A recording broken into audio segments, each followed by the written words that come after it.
Hello and welcome back to my channel. Today we are going to be reacting to and breaking down Evil Season 3 Episode 2, Demon of Memes?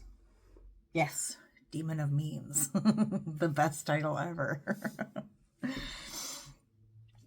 So, jumping right in, our episode opens with David showing us that he is getting extremely bored extremely quickly with his new priestly roles.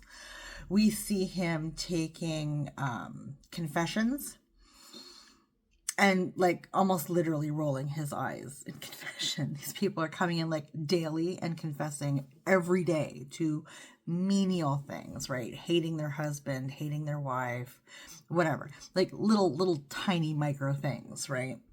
And then he's also got these kids coming in, and as soon as he opens the slider, they're yelling at something about Jesus. Anyway, oh, did I write it down here somewhere?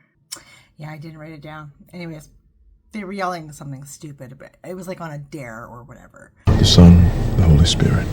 Forgive me, Father, for I've sinned. Captain Kirk is Christ!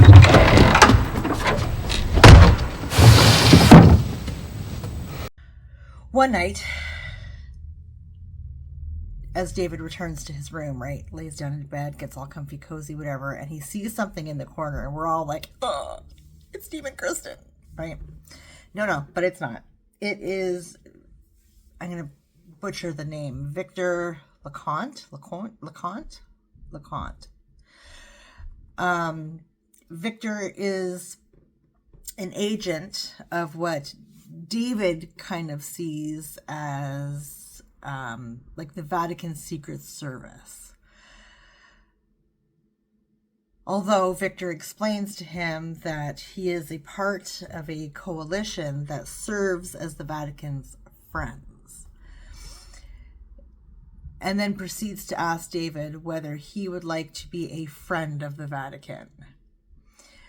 Once David very hesitantly agrees, but agrees nonetheless, Victor assigns David a task that he must perform without revealing his affiliation with the Vatican to anybody, not to Monsignor, not to Ben and Kristen, nobody. Meanwhile, over at the Burchard household, Kristen and Andy are struggling to align their income with the expenses needed to make the changes in the house that they want, right? They're trying to find the money they want to build an extra bedroom, they want another bathroom, just buy another fucking house, Jesus Christ.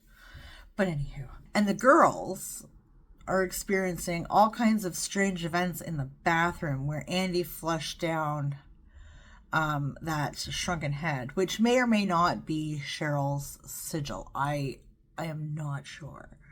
At the church, David is trolled by some teenagers following an internet trend. And this is where they're coming in and saying these random things in the confessional. David learns that a demon named the Wandering Jack has been appearing in online forums and threatening to kill teenagers if they do not perform a certain set of tasks. Like an internet challenge. Monsignor assigns David and his assessors to take on the investigating task of finding what's going on with this Wandering Jack. What is it, right? Leland helps Cheryl get a new job where she is supposed to promote evil intentions through the internet. A wealthy businessman also ends up offering to buy Andy's business for an extremely large sum of money. This buyer wants Andy to guide him through the business that he's selling, right? Which is based in Nepal. However, the offer is actually a scheme by Leland and Cheryl to draw Andy away from Kristen and the kids. And the buyer, by the way, is Edward. Through Kristen's daughter, Lynn, David learns that the Wandering Jack has targeted several children and even killed one of them. Lynn's friend Wren has also seen the Wandering Jack and fears for his life. After a conversation with Wren, David, Kristen, and Ben get a lead about the Wandering Jack's whereabouts. However, David is called away by Victor, who asks David to spontaneously perform a task assigned to him. In the end, Kristen and Ben discover that the Wandering Jack is not actually a demon, but two college students running a scam. However, the duo grows suspicious of David's frequent absences from their investigation. There's at least 2 instances throughout the episode where David is pulled away from something that the team is doing for the church, for Monsignor, during the episode. Victor recruits David for a secret task that he does not reveal much about. Victor's true motivations remain unknown until the very end of the episode, okay? On the other hand, David's boredom with the responsibilities of the priesthood are pushing him to accept the proposal. He doesn't particularly want to do this without knowing everything, right? He wants to know what he's getting into. However, he is extremely bored with his day-to-day life as a priest and just wants the excitement, right? He wants the rush. In the final moments, David arrives to perform said task. He realizes that he must perform the last rites on a dying Chinese man.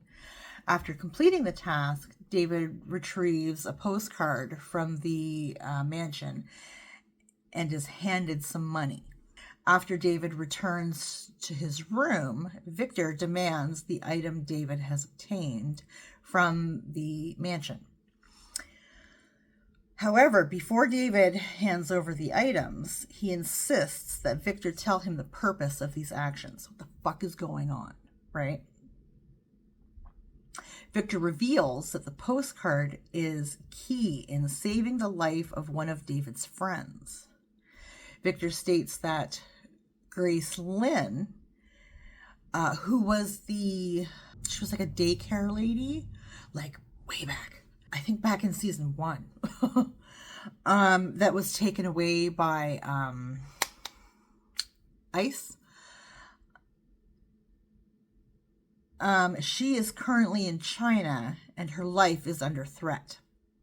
Victor's sudden emergence and connection to Grace reaffirms that something larger, possibly supernatural forces, are at play. Ultimately, and her powers make her a target for some evil entities. However, whether David and Victor manage to find and save Grace, we will have to wait and see, right? Like if we recall, she was able to talk to God, I believe was her thing, right? And when she couldn't hear him, she would she would blow into like a balloon or some shit, like her, right? Yeah. But before she could help David or whatever that was, she was taken away and detained by ICE, right? She had drawn a list or pictures or whatever I think it was for the sigil thing or something. And it was supposed to be given to David, but it ended up getting thrown out by the agents, right? So we never saw what it was that she wrote or drew or whatever, right? It's interesting how they circle back to things that I quite frankly forgot about her. But I guess somebody was a little bit more attuned would think, oh, this is going to be a plot hole that, like the show's going to end and it's going to be one of those plot holes that never gets sorted, right? But they circle back. They're sneaky. They're very sneaky. I enjoyed this episode. It was good. It was kind of cloak and daggerish. It was, Ben has sort of expressed concern about weird weirdness that he is perceiving between Kristen and Ben. Kristen and David. We got to see Ben's sister again. She's the one that they had the pictures of the wandering Jack that they couldn't. It was all like swirled and weird and whatever, so he couldn't make it out. But she cracked it and was able to clear it. Like, I want to know more about her. I think she is an interesting character. She's very smart. But I feel like she's got secrets. You know what I mean? You know what I mean? I want to know more about her. I want to know more about Ben, too. Still, I've been saying that since the beginning. Anyways, this really was a good episode. I thoroughly enjoyed it. I hope you enjoyed my breakdown. I hope it was somewhat coherent. But until next time, take care of yourselves, and we'll see you in the next one.